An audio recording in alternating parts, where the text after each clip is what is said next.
Hello, and welcome to episode 111 of the Casual Try Hard podcast. I'm Brian. And I'm James. And today I think we're going to maybe revisit where we kind of see ourselves in the current Magic ecosystem. Yeah, I had like a whole big rant prepared that I spent like a reasonable chunk of Saturday writing. And I think I've calmed down a little bit since then, so I don't know that we're going to go over the whole rant that I had prepared. If you want to check it out, I'm going to post it up for our patrons. You can check it out there. But we're just going to kind of go over some of the talking points and talk about what prompted my rant. So Yeah. It'll be kind of an all over the place episode.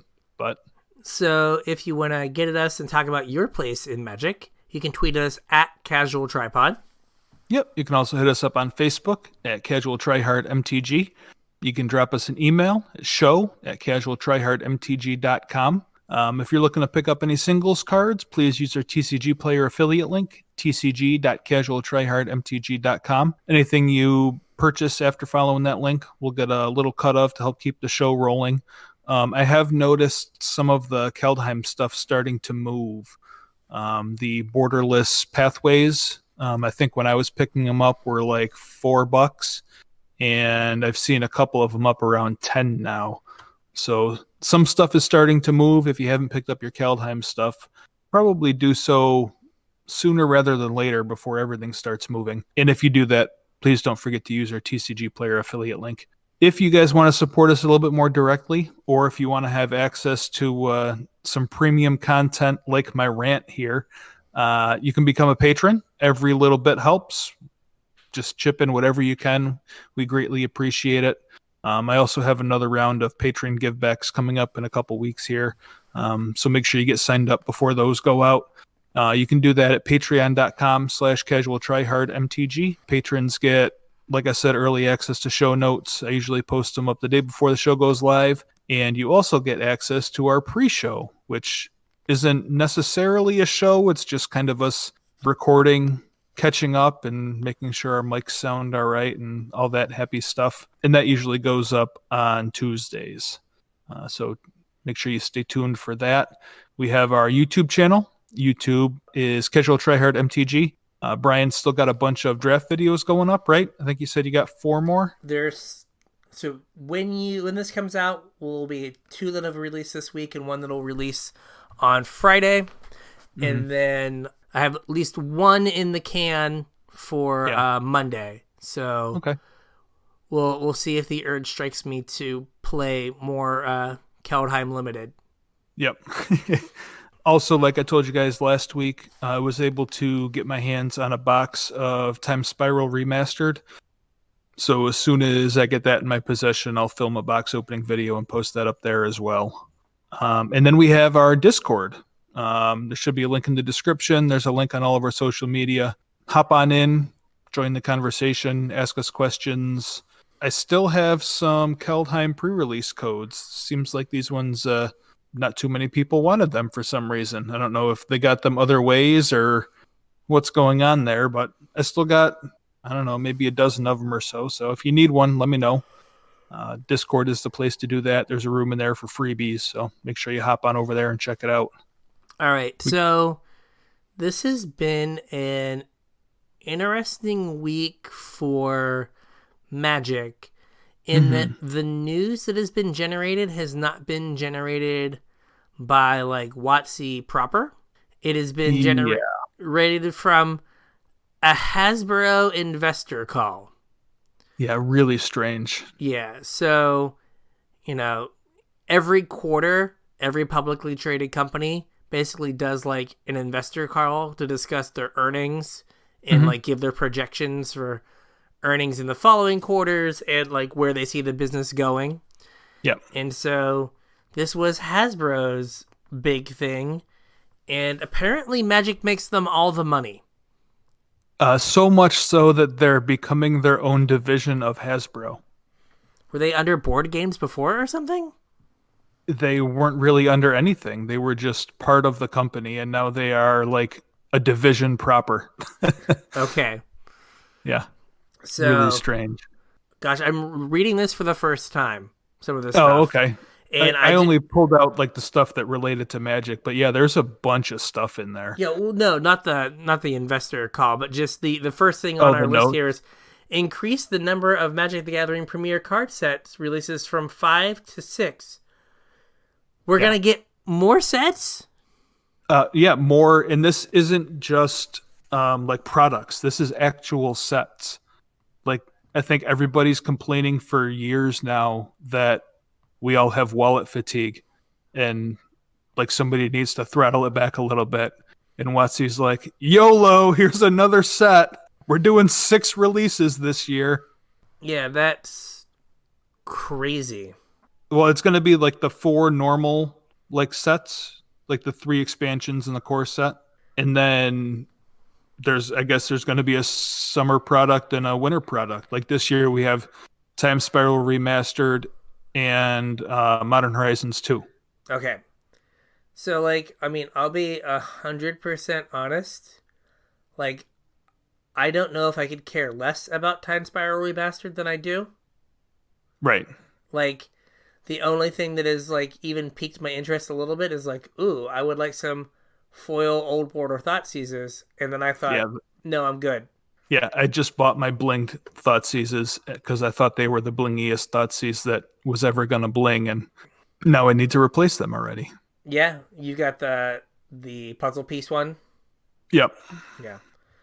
Yeah, part of me is like, I could maybe try to get rid of these Amonkhet ones, the Invocations, and try to get some Old Border Thoughtseizes. Yeah. Well, depending on how much they are. They're pretty. Yeah. Yeah. Well, see, it's weird. I mean, we'll talk about the Time Spiral stuff at the end of the episode if we got some time left. I don't really want to get too much into that right now, but... Okay, so... Yeah. We're just going to have 6 sets forever. Forever. Not counting the, 85 secret layers.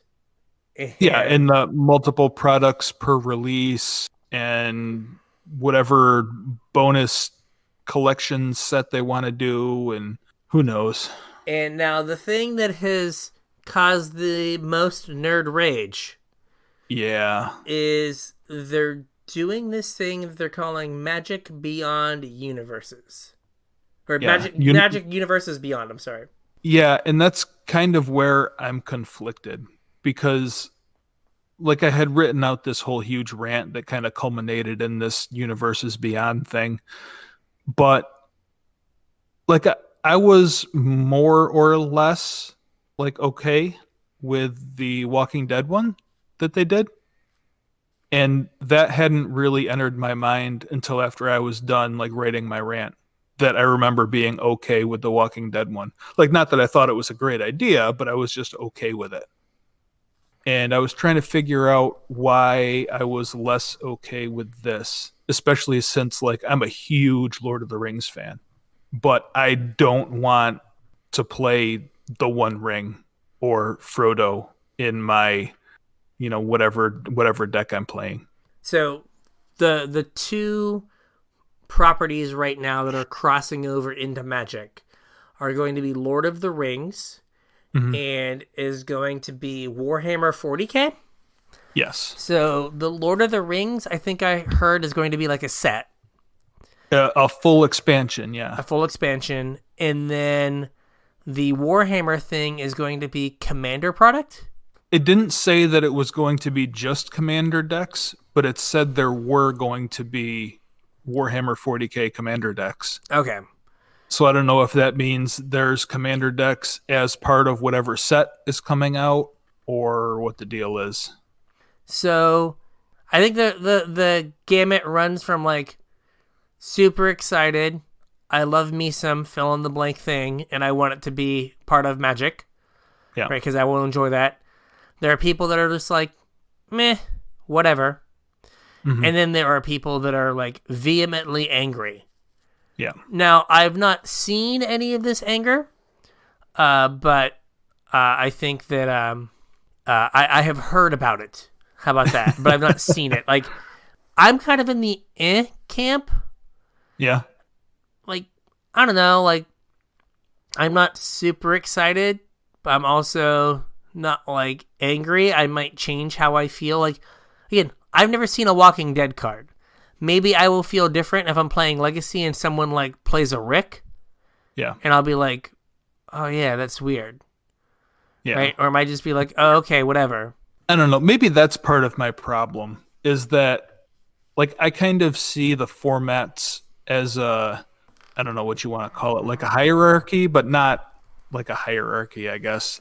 I don't know. Like when you go to a tournament and you're like, I'm going to play Legacy, there's kind of an expectation, right? Like everybody that's playing in the event has like $4,000 mana bases or more. You know what I mean? Yeah. I mean, now way more, but like there's kind of an expectation of what you're going to see when you go to a Legacy event. It's people that have been playing for a long time. You know what I mean? People whose collections go back decades, and you know, it's kind of Magic at its purest, right? It's almost anything goes.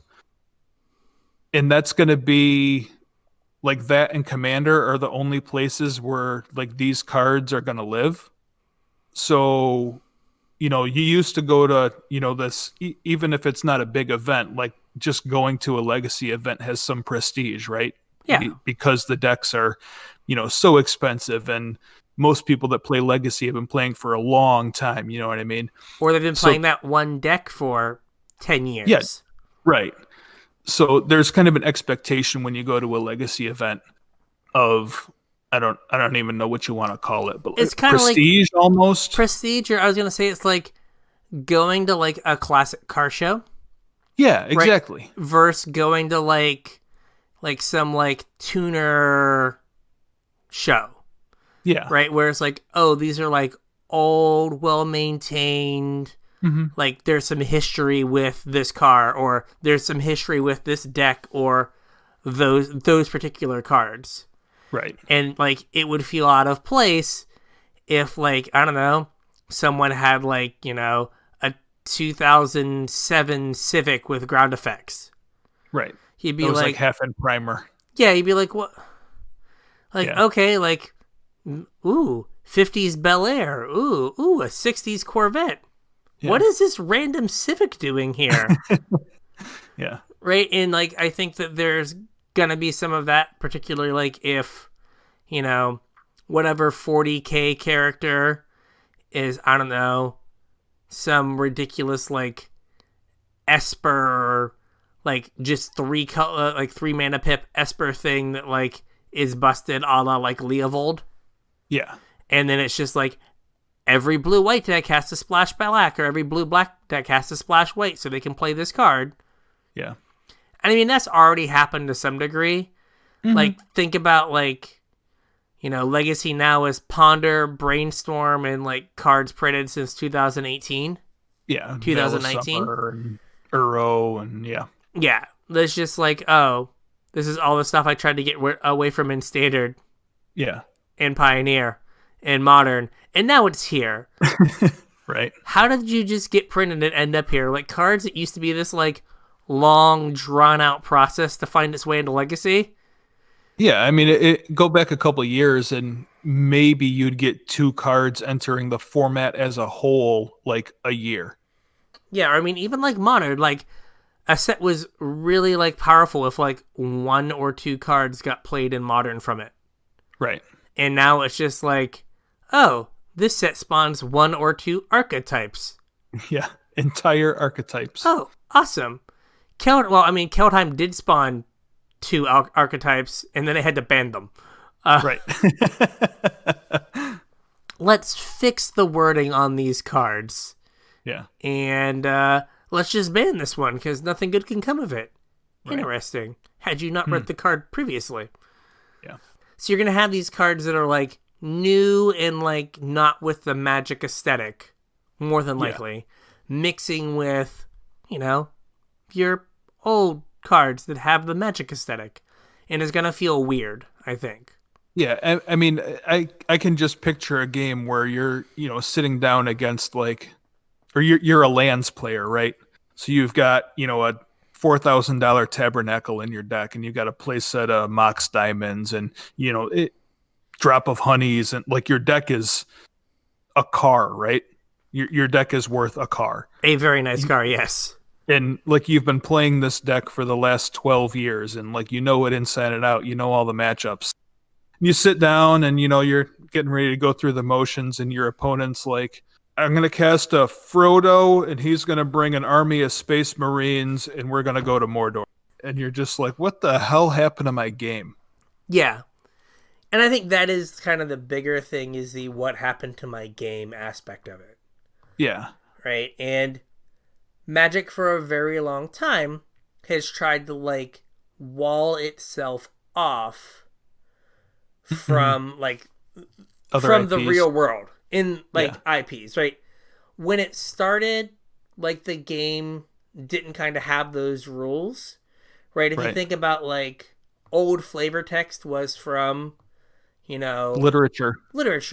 Like the Wasteland is it a T.S. Eliot quote? I forget what it's from. Like the original Wasteland is like a quote from literature. Right, the Arabian Nights are from the 1001 Tales of the Arabian Nights or whatever. Yep. And like people were like, well, we had Einstein on a card. It's like, yes.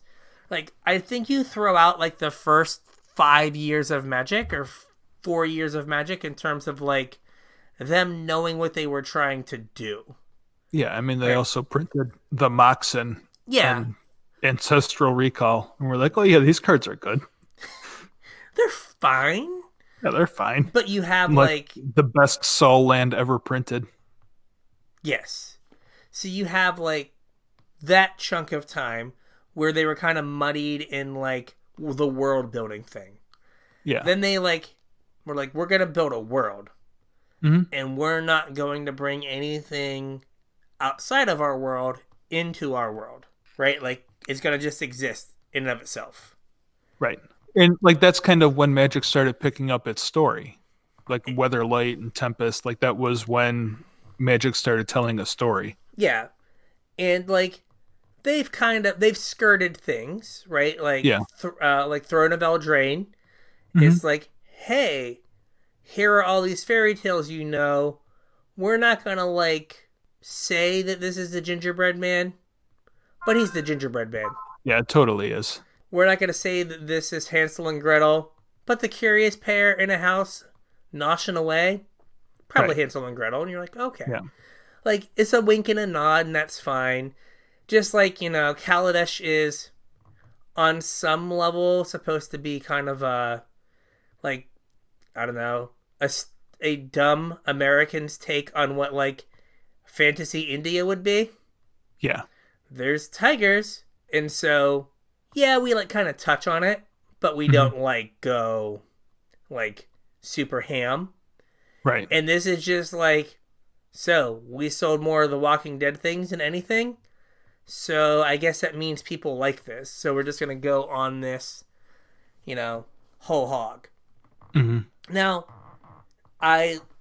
the idea of them doing this, like they did the Godzilla stuff in Ikoria, where they're like, hey, we're going to have the regular version of this card, and then we're going to have a Godzilla version, and if you don't like the Godzilla version, that's cool.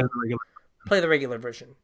Yeah. And it sounds like some of this stuff might be something akin to that, but it's not going to all be that. So, like, if Frodo and Space Marines are the best thing to do in Legacy, and it's not like it's like a reskin, right? Yeah. If it's just, there's one version of this, it's Frodo.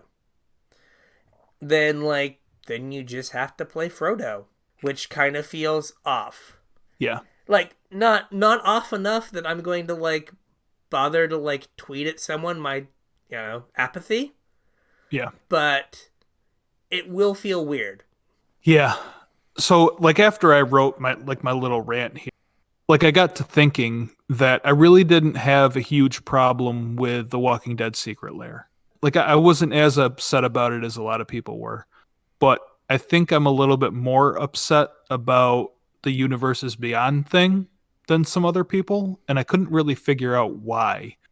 So, like, I've kind of come back off of my rant a little bit, but I wonder if part of why like I feel differently about the Secret Lair as opposed to Universes Beyond is just because of Wizards' track record lately, where they've been like punting every set and like just printing obscenely powerful cards for no other reason than to be obscenely powerful.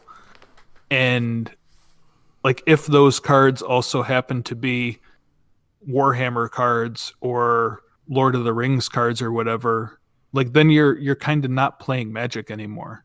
Like you're using the Magic rules set, I guess, maybe, unless the cards break that. But like if that's all you're playing is Lord of the Rings cards because they're the best cards, like why don't you just make a Lord of the Rings game then? Yeah. Like it's different when like you have a set of 6 cards in a Secret Lair, you know what I mean? Like there's only so much damage they can do to a format with 6 cards. It's a lot different when you're printing 300 cards. Yeah.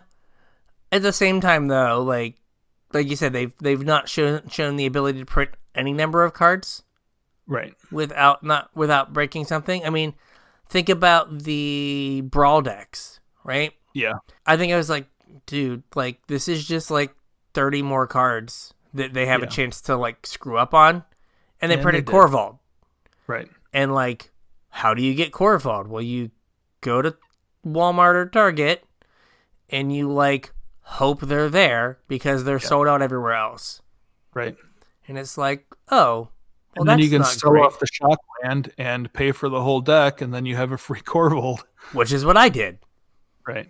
That product wasn't even good for the people that it was targeting, though, because like for a while, Arcane Signets were like $10 or $15. Yeah. Because every Commander deck wanted them.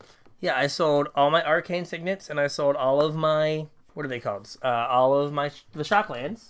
And I just paid for all the other cards. Like, I kept one Arcane Signet, and then, like, I have the Commander guys. But, like, you run the risk of, you know, if Uro was Frodo, right? Right now, you just have to play against, like, Frodo. Right. And my hope is if they do these, right, or when they do these, it's not like The Walking Dead in that, like, it's, hey, here's this guy from TV that you've seen. Like, you could do Frodo as just, like, creature-type hobbit, fine, but then it doesn't have to look like Elijah Wood. Yeah. Right? Like, just random fantasy furry-footed nerd guy. Right? Like, okay, like, that's fine, but if it's like, here's Elijah Wood, it's like, dang it. Like, this is, you know, here's Orlando Bloom as Legolas. Right. It's like, no, stop, please. Yeah. I mean, the question, like, you know, there is the, like, slippery slope argument of, like, well, if they do this and it does well, like, what other IP? Like, I don't know, do we get, like, the Iron Man suit as an equipment? I mean, I guess anything's on the table, right? Whatever they can buy a license for. I understand that there is, like, part of it is, like, hey, we're trying to drive, like, the collector market. And, hey, we're trying to drive, like, more casual people to, like, interact with the game. But, like, maybe I'm not a big enough nerd about a certain thing. But, like, you know, if you told me that Hearthstone had licensed Marvel stuff and they have a bunch of Marvel cards, I don't think that is enough for me to, like, download Hearthstone and learn to play Hearthstone so I can play with Captain America. Yeah. Like, I think that was kind of a whole nother part of my rant, is that I think more than anything else, I just feel left behind. Yeah. Like, I think that Magic has moved past me. Like, it seems to be all of the moves that, like, Wizards is making are to make the game more casual and less competitive. Like, not that it's all of their fault, because I know that, like, COVID had something to do with it, but it seems like they've moved completely away from competitive play. Yeah, I mean, if you look at the focus at a Magic Fest, it was a Grand Prix. It was a big competitive tournament with stuff around it. Right, for side events that if you didn't do well in the main event, you had something else to do. To this is going to be a like Magic convention, and over here in the corner in the back half of the convention hall will have this tournament. Right. And that's different, right? It used to be the big tournament was the focus, and now it's let's get everyone in and make it inviting, and then we'll stick the tournament over here in the corner. Because I mean, think about the GP or Magic Fest Atlanta, right? The Legacy event was back corner on the side, right? Oh yeah, it was the left-hand corner of the room in the back, and then Magic Fest Elk was it was in the middle of the room, but it was clear in the back. Right. And what was right up front? Vendors and mystery booster drafts. In the command zone. Oh, was the command zone up front? Oh, yeah, it was. It was front right-hand side, yeah. Yeah, you had to walk right past it, yep. Yeah. So, they definitely have taken just, where they put the event and just kind of, pushed it to the back. So there's that. And then you have down here, think about, the year of Commander. Mm-hmm. And it's, the year of our most casual format. Yeah. And we've talked about this before, the fact that, organized play, it's broken in terms of, you can't explain it to someone. But it's... you can't even come close to. Yeah. But it's also broken in that you can't think to yourself, I'm at my local game store, and if my dream is to make the Pro Tour, I'm kind of working towards that dream. Mm-hmm. Right? That has kind of gone by the wayside. Or maybe not Pro Tour, make the highest level of Magic, right? The highest level of Magic used to be the Pro Tour. Now it's 32 people. Right. Is the highest level of Magic. Yeah, good luck getting there. Yeah, and it's not clear how you get there. Right. Right. So it's a very, very different thing. So everything they've done recently doesn't kind of feed into kind of what they had peddled the game as for years previously.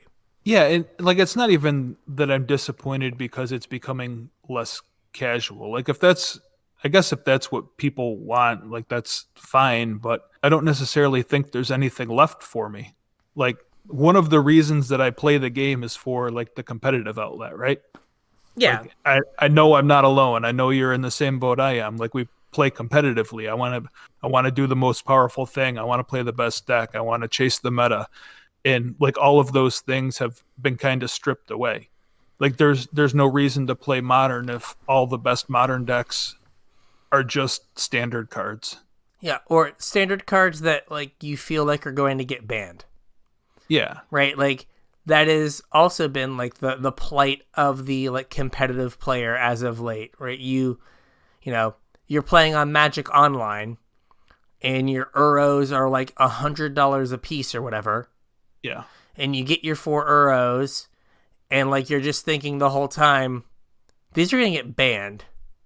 And I'm going to get stuck with these. Yeah, you're going to be out $400. Yeah, because, the bots aren't going to take them. Right.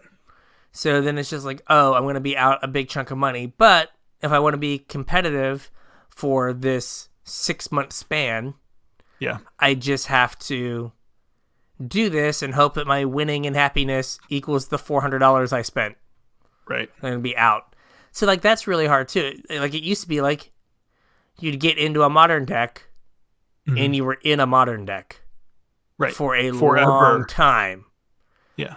And now it's the best Modern decks last a year tops. Well, I mean, like you said, Keldheim brought 2 new archetypes. Cards for, not decks, not new cards for decks, new archetypes. That lasted for 2 weeks. Well, until they were banned, sure, but it brought 2 completely new archetypes. That's not something that ever happened. Imagine how you felt if you got Tybalts for said archetype. Right. At, whatever they were. $60, $70 a piece or whatever on Magic Online. Yeah, whatever they were. And like the cards unplayable now? I mean, in Modern, absolutely. Yeah. Well, like yeah, I mean, mostly, yeah. I mean, like you can bring to light for it. Yeah. But like if you're ramping to 7, like you're not gonna have red and black mana. Yeah. To cast your 7 mana thing. Right.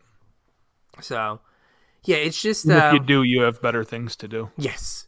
Like it feels like like you said, we've been left behind. And I don't know how much of it is like pandemic. Right? That could very well be part of it. Like, would we still feel the same way if once a week you went and like played in person? And well, I mean, that's like a whole nother thing. Like that was a whole nother part of my little rant here, is that I think even like at store level stuff, I've been kind of left behind.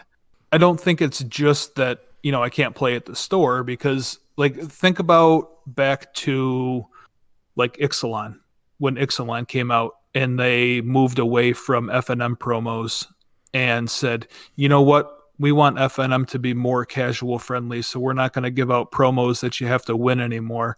We're going to give out foil tokens that anyone can use. Yuck. Yeah, like that didn't last very long, thankfully. But it was a dark time. Like it was kind of the beginning of a shift that we've seen since then. And then they started giving out the standard showdown packs to like make your standard showdown like the competitive event at your local game store. And then like they took away GPTs and PPTQs from the local game stores. I mean, so they're pulling like all of this competitive stuff out of the LGS. Yeah, well, what I meant is not so much the Wizard sanctioned competitive stuff, but more like, would you be more locked in if like you knew once a week you wanted to like go to FNM and do well? Mm-hmm. So you might be a little more invested, or like once a month or once every like 2 months you were gonna like drive an hour and a half somewhere, go to an event, and you wanted to do well. Yeah. So like, it might be that like what competitive Magic looks like at this very instant due to COVID is not super appealing, but like getting back to it wasn't great, but at least it's like you leave your house. Yeah. Might be a little bit better. But I do agree that overall, like, Magic has been chasing that, like, mythical casual majority. Yeah. The kitchen table player that nobody ever sees. No one ever sees, but they buy so many cards. And it's like, how? Yeah. Like, I look at how many cards I have, and, like, it's a lot of kitchen tables worth. Yeah. So, like, I don't know how these people are out purchasing me. Yeah, I have bought, I mean, that was a whole nother part of my rant. I have bought into everything. Like, everything Wizards has come out with, I bought into. Every Masters set, every regular release, like, everything. And, there's no way that these kitchen table players, not that I'm ragging on how anybody plays Magic. I mean, that's one of the cool parts about the game, is it can be anything to anybody. It's however you have fun is fine. But, I'm dropping some pretty serious money like every time they come out with a new product, and there's no way somebody that's, cracking boosters at their kitchen table is outspending me. Yeah, I think that the thought process is you are enfranchised and they feel pretty confident that you're not going to go anywhere. Yeah. And if you do go somewhere, everyone always comes back.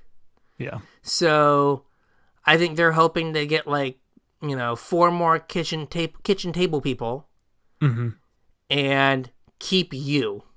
Yeah. And then, maybe rotate through those kitchen table people. But then you, as like a baseline, is still going to be there. Yeah. But I also think that could be, not the case. I saw I saw a tweet from Josh Utter-Layton, who was playing either Legends of Runeterra or Oh, yeah. Hearthstone are doing commentary for one of those two games. Like, Hmm. he's in the Hall of Fame, and he was like, I'm good. Right. I mean, Kibler, the only reason Kibler came back to Magic was because Blizzard did some pretty questionable things around like the whole Hong Kong stuff. Right. And he was like, yeah, I'm out. I'm good. Thanks. I'll go do something else.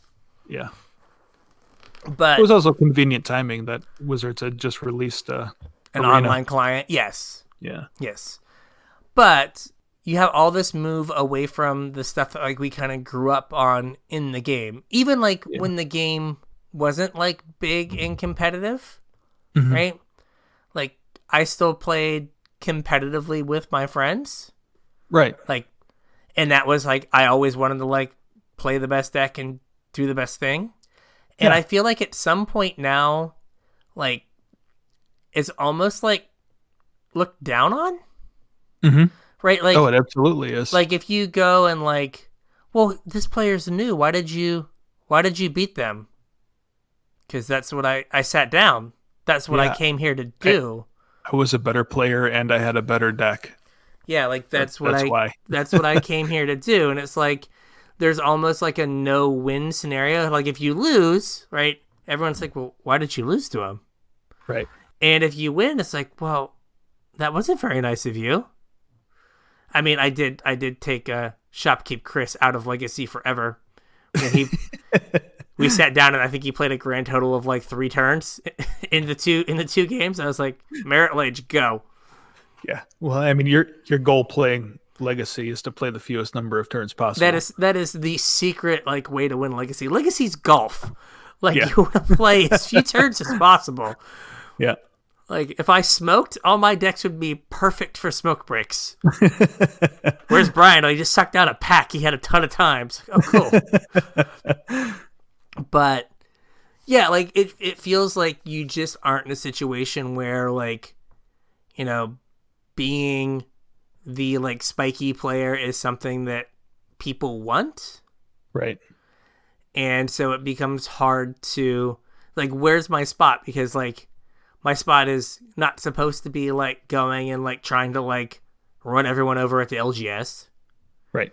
But like the competitive outlet, like, I don't know, like to me, you know, spending $25 to play the Arena Open when it's literally the exact same thing I'm doing for free. Yeah. Is hard for me to justify. It's like I'm getting a slightly different experience because the stakes are a little bit higher, but like I'm still in my pajama pants, like in my upstairs room.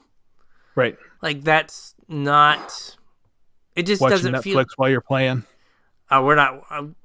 Well, poor computer can't do that. Like, well, you have TV next to you there. I do. But yeah, it's just not the same. I don't think that gets fixed for me. Yeah. Nope. So I'm with you. We kind of mourn the loss of like competitive play as we know it, and competitive play is like where we fit. Yeah, I think it's weird that, like, I know that we've talked about all of these issues before, but I think that it's strange that this move to Universes Beyond or whatever is what like brought all this stuff up for me. I think that that's my problem.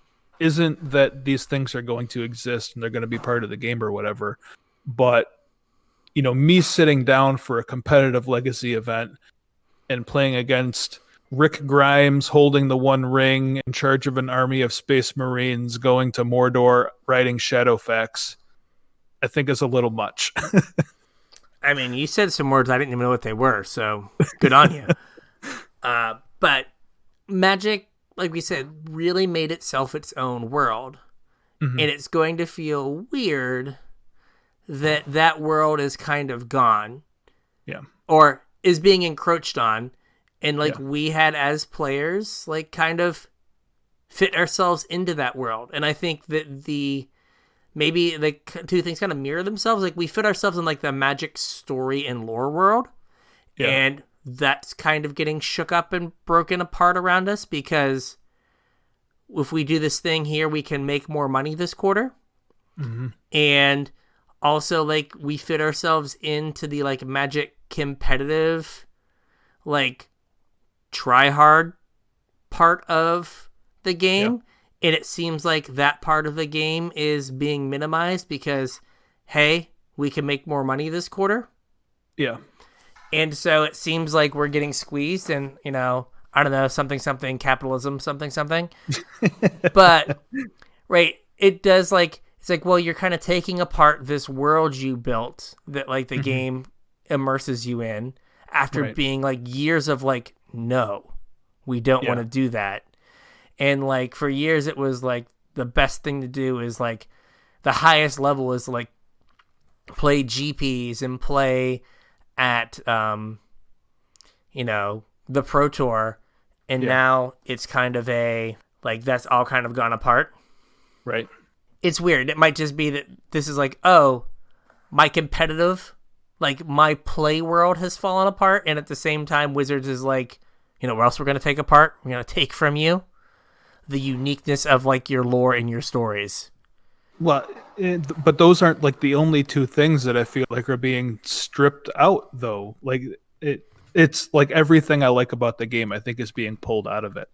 Because, like, on top of, you know, there being a story that I appreciate, not that I'm, like, a huge lore guy, but I appreciate the story, and I like to know what's going on with the story of the game, and the competitive stuff, obviously, but, like, the whole finance side of the game, which I enjoy being a part of. I enjoy watching the market. I enjoy making specs. Like, that's kind of being all dismantled too because of all the bling lately. Oh, like, we got secret layers and collector boosters and extended arts and showcase arts and foil versions of all of those. And, like, there's only so much you can keep up with. I think in the pre-show, was it in the pre-show or was it in our intro? We were just talking about Thoughtseize. Yes, we were talking about Thoughtseize in the pre-show. Like, we both have, you know, what we felt were, you know, the blingiest Thoughtseizes, right? Like, you've got the Invocation ones, and I've got the, not Ultimate Masters, what's the Double one after Masters? Ultimate? Yeah, I've got the Double Mastered Borderless ones. I would just like to point out for the record, I have the Double Masters ones as well.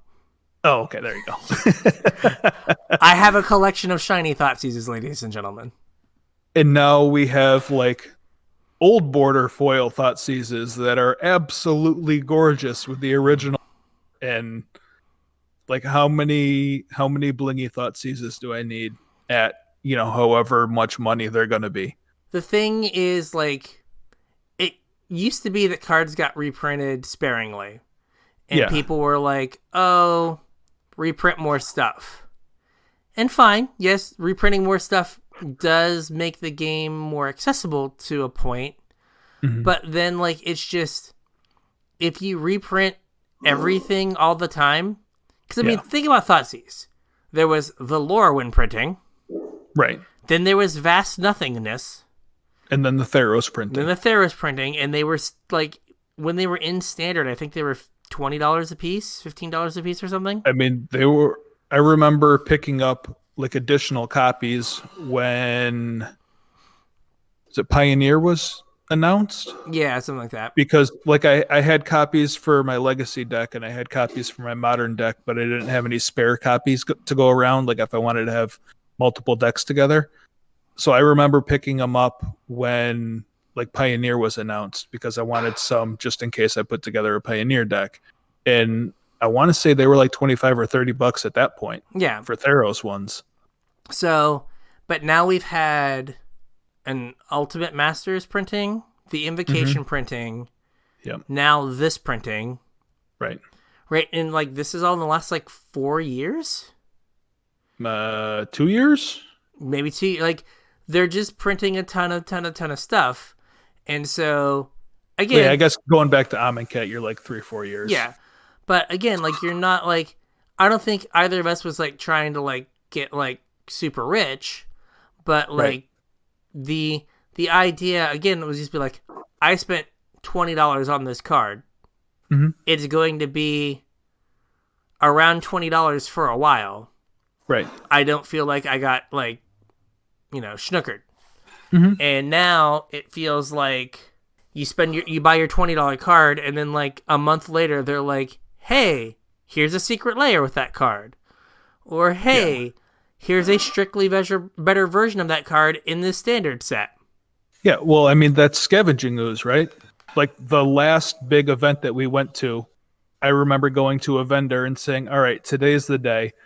I'm going to pick up my foil scavenging oozes because, I've been looking at them for a while. They're a reasonable price right now. I'm going to pick them up. And I think I bought 3 M14 pack foils, and I bought 2 Modern Masters foils. And then it was reprinted in, was it Core 21? Yeah. And it had like the alternate borderless art, whatever, that was super cool. And I remember saying on the show to you guys, oh, this is awkward timing because I had just picked up my OG pack foils. Now these ones are cooler. I got to buy these. So I got those, right? Well, what happens like 3 months after those came out? The secret layer ooze. And we had a secret layer. It's like, man, like there's no way to keep up with this. Like the only cards now that hold value in Magic are reserve list cards because Wizards has like clearly shown that like there are no sacred cows. Right. But at the same time, like you can't buy a reserve list card really to hold unless you buy like some random homelands like trash and just like wait for you can't even really do that anymore. Oh, I was gonna say, and wait for the wave, but has the wave already hit random homelands trash? Yeah, I told you, we were talking last episode, I found this new collection tracker called Magic Manager. So I started going through my collection, and I figure the most stable parts of my collection is the oldest stuff, and then like I'll work my way up to the newest stuff where I'm still acquiring cards. So I started at the end. You would be blown away by the number of Fallen Empires and Homelands cards that are above $20. Wow. Yes. Yeah. Any number of them. Yeah. A number greater than 0 is shocking. Yeah. But yeah, like so like if you want to like buy Magic cards to like hold on to, like as like, you're like I'm a collector, goofy kind of like collectible thing. Again, you're not like trying to put your kid through college. Right. But, like, you can't do that. Like, what are you going to do? Buy, like, an $800 Underground Sea? Or, sorry. That's I lowballed it. A $1,500 Underground Sea or whatever? Yeah. Like, no. Like, that's just crazy. Buy some GameStop stock. I don't know. Buy, like, a 20th of a Bitcoin. Yeah. Like, it... And, like, part of me is like, this isn't sustainable. And then the other part, like, so one part, like, this isn't sustainable. Like, they can't, these prices can't stay like this. But, like, the side effect of it is, like, if we ever, when we get back to, like, playing in person, like, I can't realistically ever really play Legacy again. Right. Right? Like, if I play Legacy again, it'll be against, like, you and, like, the 3 or 4 people that have, like, Legacy decks. Yeah. And, like, no one new is ever going to, like, see Legacy and be like, oh, I want to get in. And then be able to get in. Yeah, who's going to want to buy $1,400 cradles to put elves together, which used to be a cheap Legacy deck? Yeah, when cradles were, like, $70 or something. I should have bought my cradles. Or you're just going to, like, play against, I don't know, Death and Taxes and... like mono red prison and burn constantly. Yeah. I mean, even prison's creeping up there. Like, I mean, Cydia traders are $500 a piece now. I guess you can't. Yeah. I forgot to play cities. So you can't even play that deck. Yeah. Like just mono oops all spells. Like what are we doing? Like, he's like, well, I guess I'm going to have 4 ley lines in my board. Oh, did you see that the Leyline of the Void got original art? Did. Yeah. With the old border? The correct art with the old border. It looks awesome. So, like, and again, we're like, on one hand, we're like, they're printing too many products. And then we're both like, did you see the sweet, like... Did you see the zombie fish? They zombie fished and they Tassigered? Yep. Yeah, I feel like In everything. Lab Man? Oh, they did Lab Man? I didn't see Lab Man. Oh, yeah. Like, everything feels like a cash grab. Yeah. Like, just everything. Well, it is. I mean, it literally is. We started this whole thing talking about Hasbro's like investor meeting or whatever they wanted to call it. And they literally said in the meeting that everything they're doing is a cash grab. I mean, that's what you tell your investors. Well, when they laid out this plan for, making Wizards its own like subsidiary or whatever they're calling it of Hasbro, like making it its own department, they said that the goal of Wizards of the Coast was to, I forget what the number was now, but they needed to increase their revenue x-fold from 2018 to 2022. So in those 4 years, I think it was 4 times. They needed to increase their revenue 4 times in those 4 years. Awesome. Yep. Well, I mean, it would be one thing if the revenue increase then like got dumped back into game development. Yeah, right? Like if for every set, right, there was like twice as many people developing it and 4 times as many people on play design. Right. And like Uros and Tybalt's Trickeries and, this kind of stuff didn't go out the door. Yeah. Because people were like, whoa, let's maybe not do that. Yeah. And isn't that kind of, well, I mean, I'm going to go down a super deep rabbit hole here, but like, do you think maybe that's the problem? Is that they're approaching set design with like social media glasses on? in terms of like, as long as people are talking about it, it's got to be a good thing, right? Yeah, like the no publicity is bad publicity kind of like stance. Yeah, I mean, we piss everybody off. Everybody's talking about it, and then we get to come in and look like the good guys and ban it in a couple weeks. Or it could be, darker, of like, we need to sell packs. The way we sell packs is power creep. So we know going out the door that these cards are really powerful, which is going to make people have to buy this product. Yeah. And, like, I don't know. Like, I would like to think that, these are a bunch of, unhappy accidents that, like, they didn't realize there was going to be an issue. Yeah. But not a business guy. But if you, like, it's hard because on one hand, you keep making you keep making all this money, and it doesn't seem like the number of people on their team is increasing. Yeah. Right? But the game has not been in its best spot in a while.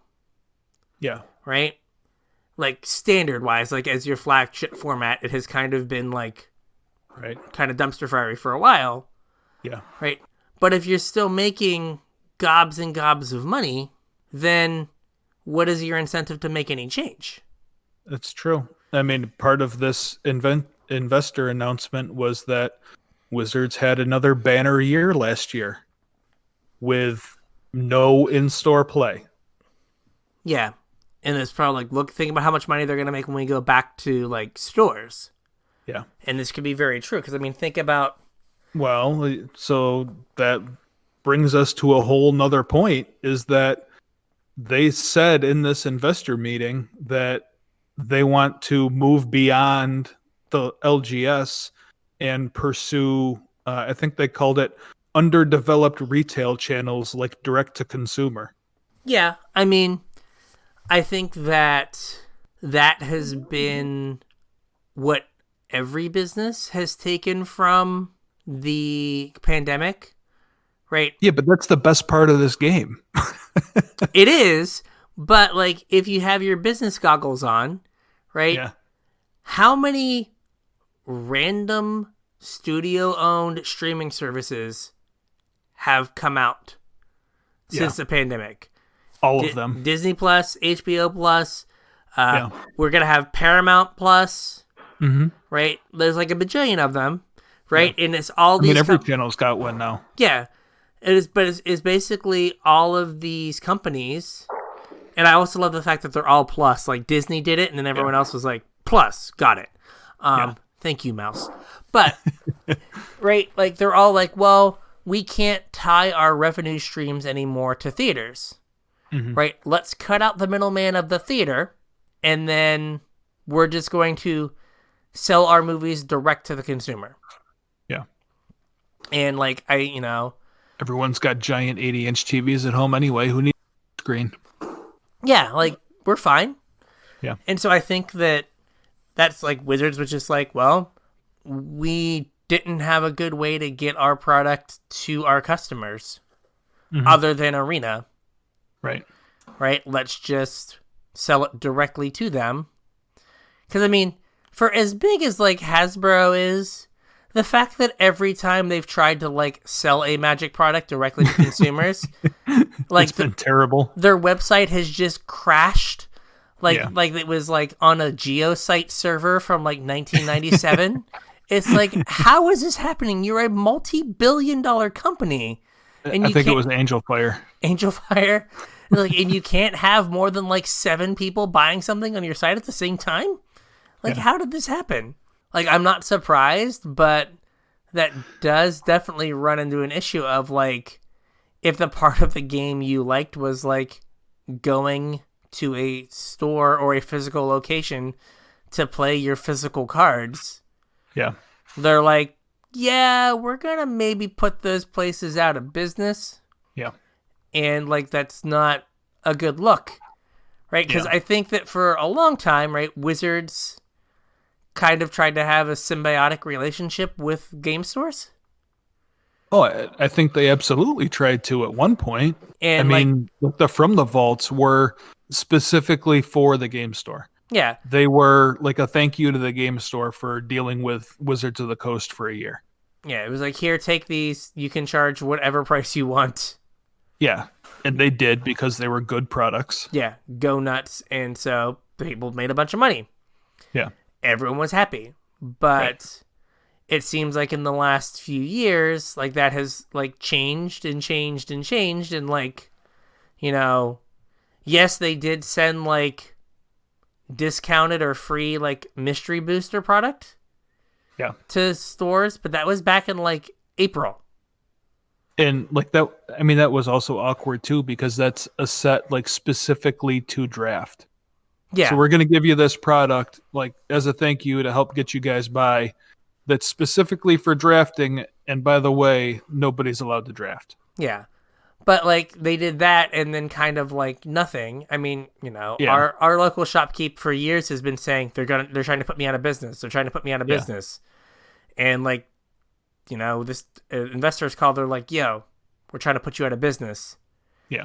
And I mean... Well, I mean, they didn't actually say we're going to put you out of business. What they said was we're going to make it not profitable for you to carry Magic product anymore. Well, I mean, think about... where did, like, stores make a lot of their money? They made their money on singles, right? Mm-hmm. Well, singles was, like, kind of the goal. And, like, singles prices have gone down substantially, as we've talked about. Oh, yeah. Right? It's only, like, each set, there's, like, 4 or 5 cards you want to open. Right. And then everything else is just, like, a quarter. Like, every rare is, like, $1 to, like, 10 cents. Right. And then... there's a few chase cards, so, like, you can't make money, like, opening a box, right? We've already established... No, not even close. Opening a box, you lose money on it. Yeah. On average. So, like, they took the singles away, and, like, if they're going to start selling sealed product, like, direct to consumer, right, then, like, that, you get squeezed on that side, too. Yeah. Because one of the things... Well, I mean, there's no way to compete selling sealed... Like... I've had this talk with our LGS owner, and, like, there's no way he can compete with what's available online. Price-wise, no. Price-wise, yeah. I mean, it would, between shipping, credit card processing, just with those two things, you can buy a box cheaper than he can sell it to you with him not making any money. Like if he sells it at cost between shipping and credit card processing, you can buy it cheaper online. Yeah. So like you just are in this situation where it doesn't take too many people buying their boxes elsewhere. Yeah. To like really like hurt you for like a set release. They just raised the prices again too. Like my favorite thing for a set release is pre-release. I've said that for years now. That's my favorite time to play Magic is pre-release. They just increased the price of pre-release again. So are they going to be like $30 now? They're $30 now. For Strixhaven, they're $30. So they were $25 when I started playing. Again, yep. So and then 27. They went up to $27 like last year or the year before, I think. And there was supposed to be another price increase there also, but our LGS owner just ate that one. He didn't pass that on to the customer. And now they're at $30 now. Yeah, like that's Strixhaven. Like you're getting to this dangerous point with this kind of stuff where, in the pre-show I talked about like I just like downloaded a new game. And if I would have bought the game, it would have been $40. Yep. Right? So you're telling me I can get a sealed pull, and I can play 4 or 5 rounds of Magic? Well, I mean, depending on when you play, most of the pre-releases now, because of the push to casual, are 3 rounds pack per win. Yeah. So I play 3 rounds, so that's 3 hours for $30. Right. And if you think about, like we just said, like where the value of the cards you're going to open in that pre-release kit are going to be like nothing, $10 maybe, right? Like on average, $10. Mm-hmm. And so like I kind of, if I can get the $10 out of the cards, I spent $20 plus like all the time to get my $10 back. Right. Like you're getting to the point where it's like I could just stay home. Mm-hmm. That is the concern. Is if enough people say I'll just stay home. Yep. Then the game just ends up in like, ends up kind of like withering on the vine. Yeah. Unfortunately. So, this was kind of all over the place, a little doom and gloom. Yeah. Like, I think like, if you guys have been listening for a while, hopefully, like I think you can. This talk was not super surprising. Right. Right. Like I think that, for the longest time we'd come on every week and talk about like the Star City results, or, we pointed out that it was Kaldheim League weekend, and I watched 0 of it, and I didn't even know it happened.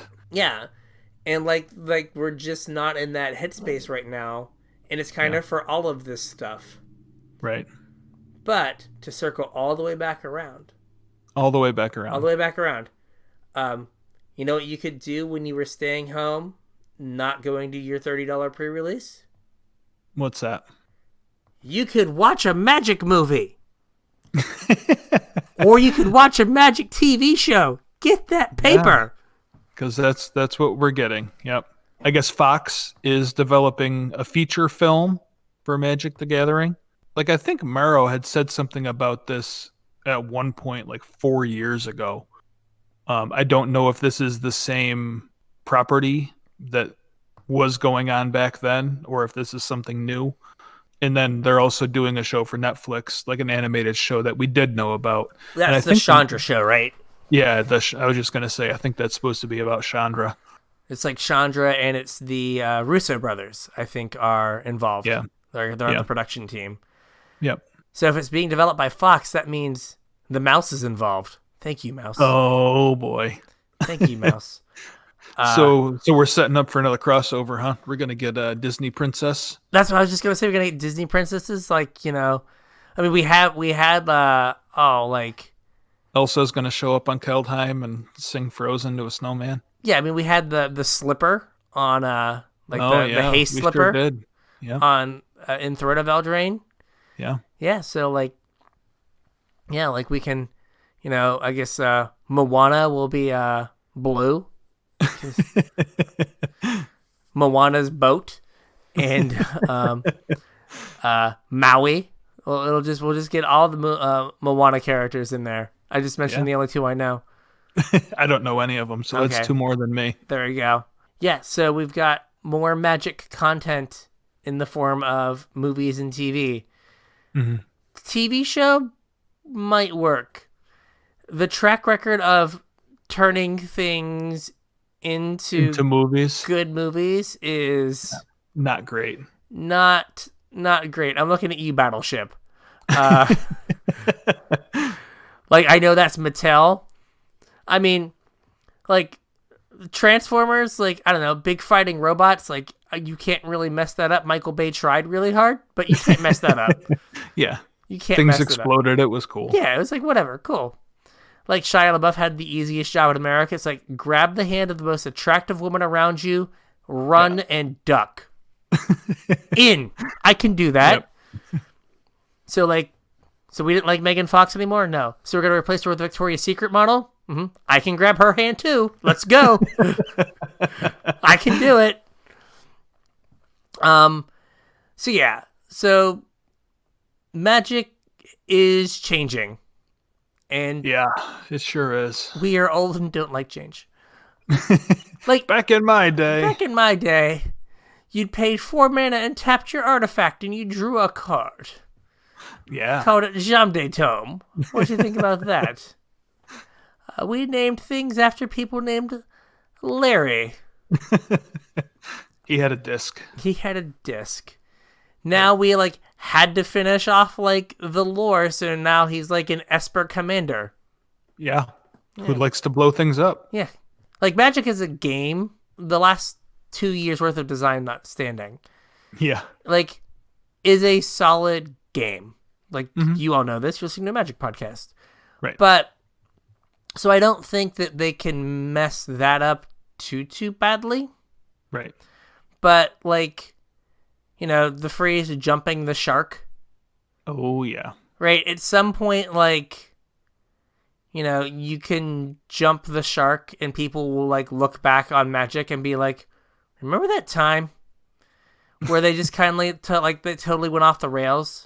Right? I feel when Magic is around in 15 years, right? I feel you're going to look back at this time and go remember when they really lost their minds? And then 4 years later, they fixed it and now we're here, right? They eroded all of Universes Beyond to have silver borders. Yeah. Right. If you see the SIP symbol, you can't play it. Or in 15 years, we're going to look back and be like, remember when they lost their mind and they just kept losing it? Right? And now it's just gone. There's no turning back. Yeah. Right? You're going to have Mario cards and whatever. There'll be a sub-game in your Magic game of Mario Kart. Yeah. Quick, everybody to the floor. They'll unban Shahrazad because that's a new mechanic for the next set. Yeah, just playing sub-games. You go to the universe beyond. Yeah. And you settle something there. I mean, have you seen they have the actual Mario Kart at home? No. You have a little RC car. Yeah. And you lay out things to make a track and you play it on your Switch and it's an augmented reality. So you're driving your car around your house and you can That's see actually pretty sick. You see the other drivers on your Switch. Really? Yeah, so you're driving through your living room on this course you laid out, and then you can see other drivers, and it puts, what are they called? The item boxes and stuff, so you can grab items and throw them all on your screen. That's pretty awesome. Yeah, but your Mario, your cart's just driving around. So yeah, you just stop. You have to get out your Mario Kart at home, and you have to do a race, and the winner of the race loses 10 life. Or loser loses 10 life. There you go. Yeah. These are the kind of decisions that make you worry about where the game's going to be in 10 years. Right? There were people that started playing, I started playing when I was 15, and I'm still around. I took a break, but I'm still around. Right? Yep. There's going to come a point, are the people that started playing when they were 15 this year, is the game, because of these decisions, is the game going to be around when they're 40? Yeah. And it might be. I mean, there's a lot of stuff that is like hung on. I'm sure like Dungeons and Dragons has had some low points in its like time. Well, I mean, arguably, very arguably, D&D is more popular now than it's ever been. Yeah, but I'm saying like it started in the like late 70s, Yeah. right? And it's still around, Mm-hmm. right? Like, and Magic has had 27 years now of staying power, It has. right? Like, I'm sure the game's not going to go away, but at the same time, though, like, are they doing the best thing to curate it? Yeah. And I'm not sure. Like, I would like it to be around. I've got all this cardboard. Oh, yeah. What I have am no I going to shortage do of with it? cardboard. Like, I collected other card games that now, like, you can't even find eBay listings for. Mm-hmm. I don't want Magic to turn into that. I've got to move Like, this cardboard. what'd you use to play? I went through this phase. I barely ever got to play it. I just liked collecting the cards. It was the Full Metal Alchemist trading card game. Oh, I didn't even know that one existed. Yeah, like I think I have a complete set of like every card in the set. Every card that like was ever released. They had released like 2 or 3 expansions. It was neat. I 100% forget how to play it, but I have like tons of cards under my bed upstairs. Yeah. And like I was like, I wonder if these are worth anything. Could not even find a listing. I was like, well, that answers that question. Well, it's either a absolutely not or a resounding yes. You get to make the market. I get to make the market. He's like, here you go, $50,000 for all my Full Metal Alchemist cards. We'll see if anyone bites. Yeah. I mean, hey, that's 1 Bitcoin. Someone might just have a Bitcoin to throw at me. Yeah. I'd be like, cool. I'll pay off a large chunk of my house. Thank you. Yeah, I played the first Star Wars game, not the one that like was the most popular that people generally think of when they think of the Star Wars CCG, but the first one that came out. I played that one, and I played the Middle Earth card game. I think I still have some of my Middle Earth cards. Okay. And I played the Star Trek card game too. Okay. Yeah, I don't think I have any of those anymore, though. Yeah, but, like, we want Magic to be around for a long time, and it just seems like you can only do... It feels like you can only do so much of this stuff before you, like, cheapen your brand. Yeah. But, I'm not a brand scientist. Right. But, like, I'm a person, and it just seems like you can only, throw so many random things in your game before it's like, huh. So with that, I think we have an episode. We do have an episode. So if you would like to get at us about your thoughts on the changing world of Magic, you can tweet us at CasualTryPod. Yep. You can also hit us up on Facebook at CasualTryHardMTG. You can drop us an email, show@CasualTryHardMTG.com. If you're looking to pick up any singles, there should be pre-orders up for Time Spiral Remastered soon. Or like I said at the top of the episode, Kaldheim stuff is starting to move, so you might want to get in before the window closes. Please use our TCG Player affiliate link, tcg.casualtryhardmtg.com. Anything you purchase after following that link will help keep the show going. It's really easy to do. All you have to do is use the link. It doesn't matter what you do after that. You can browse for whatever you want, as long as that's how you got to TCG Player. That'll help us out greatly. If you guys want to support us a little bit more directly, you can do so at patreon.com/CasualTryHardMTG. We'd appreciate anything you can do. Patrons get some special perks here and there. Maybe we'll clip some of this episode and just give it to the patrons. That might be a good use for some of that content that we were unsure about towards the end there. There we go. We also have a Discord channel. It should be a link in the description. There's a link on social media. Get in the conversation. Let us know what you guys want to hear about. Hop in there and tell us what you think about the game and the direction it's going. Yeah. Heavy episode, man. Very heavy. Yeah. So with that, we will catch you on the internets. We'll catch you on the internets.